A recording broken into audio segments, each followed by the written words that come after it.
Shalom, Bwana Yesu Kristo asifiwe sana. Naongea hapa ni Eunice. Kama ni mara yako ya kwanza, nimkaribisha sana ndugu katika Kristo, upo mahali sahihi. Hiki ni kipindi Nyundo Ivunjayo Mawe Siri Rohoni. Ni sehemu ya 7. Kama hujaangalia sehemu ya kwanza mpaka ya 6, ninakushauri uende ukapitie. Kuna mambo mengi ya kujifunza nataka kusaidia katika safari yako ya wokovu. Basi umkaribishe Roho Mtakatifu akapate kutuongoza kile ambacho anataka tusikie siku ya leo. Baba, katika jina la Yesu Kristo, ninasema asante kwa mapambazuko haya, asante kwa siku ya leo, asante kwa kibali hiki na neema hii, asante kwa kutukusanya kama ilivyo kawaida. Ninaitukuza na kulinua jina lako Baba. Ninakushukuru maana wastahili, mfalme wa amani. Asante kwa uwezo wako Baba, asante kwa nguvu zako, asante kwa neema hii. Tazama tunakualika mahali hapa, kamata fahamu zetu, mioyo yetu tukapate kuelewa yote ambayo Bwana unawasilisha kwetu. Katika jina la Yesu Kristo nafunga kila roho visasi na malipizi juu ya kipindi hiki, na achilia damu ya Yesu na moto wako kazingire mwanzo mpaka mwisho, na achilia mwili wa Roho Mtakatifu katika jina la Yesu Kristo nimeomba na kuamini. Amen. Andiko la kutazamia kama msingi wa ujumbe tunapata katika kitabu cha Ezekieli, ile sura ya 14 mstari wa 12 mpaka 20, lakini nitasoma mstari wa 12 mpaka wa 14. Utamalizia kwa muda wako mstari wa 15 mpaka 20. Haleluya. Nitasoma kwa msaada wa Roho Mtakatifu. Neno la Bwana likanijia kusema, mwanadamu, nchi itakapofanya dhambi na kuniasi kwa kukosa, nikaunyosha mkono wangu juu yake na kulivunja tegemeo la chakula chake na kuipeleka njaa na kukatilia mbali mwanadamu na mnyama, wajapokuwa watu hawa watatu, Nuhu na Danieli na Ayubu, kuwamo ndani yake, wangejiokoa nafsi zao wenyewe tu kwa haki yao, asema Bwana Mungu. Hivyo ndivyo ilivyoandikwa. Bwana alitoa taarifa kuwa anaenda kuipiga Tanzania. Hizi habari tumepata kuzisikia. Haleluya. Tunaposikia taarifa kama hizi, mara nyingi baadhi ya watu wanajinyekesha na kuomba rehema na toba, na baadhi ya watu wanajihesabia haki kwamba wao hawatapigwa, hawataangamia. Na tunaposikia nchi imefanya dhambi, moja kwa moja tunakimbilia kuwaza mioyoni mwetu kwamba ni wale makahaba, ni wale wavuta bangi au watu wasiomjua Mungu. Maandiko yanatuambia kuwa watakaosalimika pale Mungu atakapoipiga Tanzania ni wale wenye haki tu. Na Biblia imetuorozeshea hapa ni Nuhu, Danieli na Ayubu. Sasa haya ni mfano wa makundi ambayo watasalimika katika nchi ya Tanzania.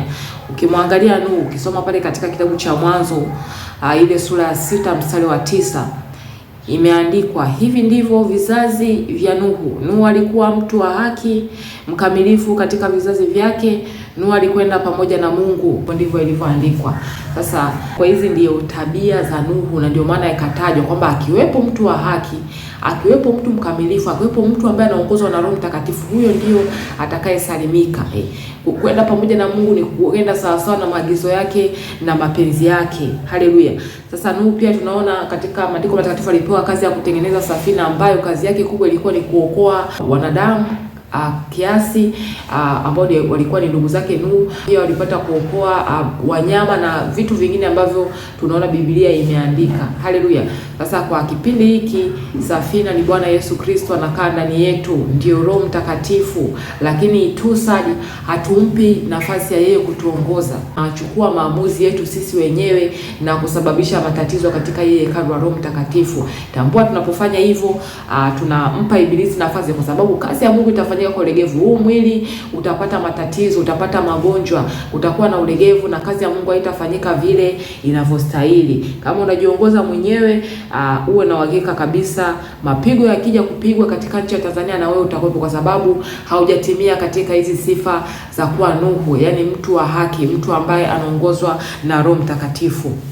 Tukimwangalia Daniel ile 1 mstari wa 8, tunaona kwamba alikuwa ni mtu mwenye hekima, maarifa, alikuwa na ufahamu wa rohoni, alikuwa makini na kile anacholisha na kukinywesha hekalu la Roho Mtakatifu. Tunaona huyu alikataa chakula cha mfalme, tofauti na hiki kipindi. Yaani mtu unakula chochote tu, unataka ujiite mwenye haki na unakula chochote unachojua wewe, unakunywa chochote, hapo haujatimia katika vigezo vya kuwa katika kundi hili la Danieli. Huo na hakika Mungu anapoipiga Tanzania, haupo katika kundi la Danieli, wewe pia utapata hayo mapigo. Haleluya. Kimwangalia Ayubu, kisoma ile Ayubu 1:1 inatuambia kwamba alikuwa mkamilifu, mwelekevu, mcha Mungu, aliepukana na uovu.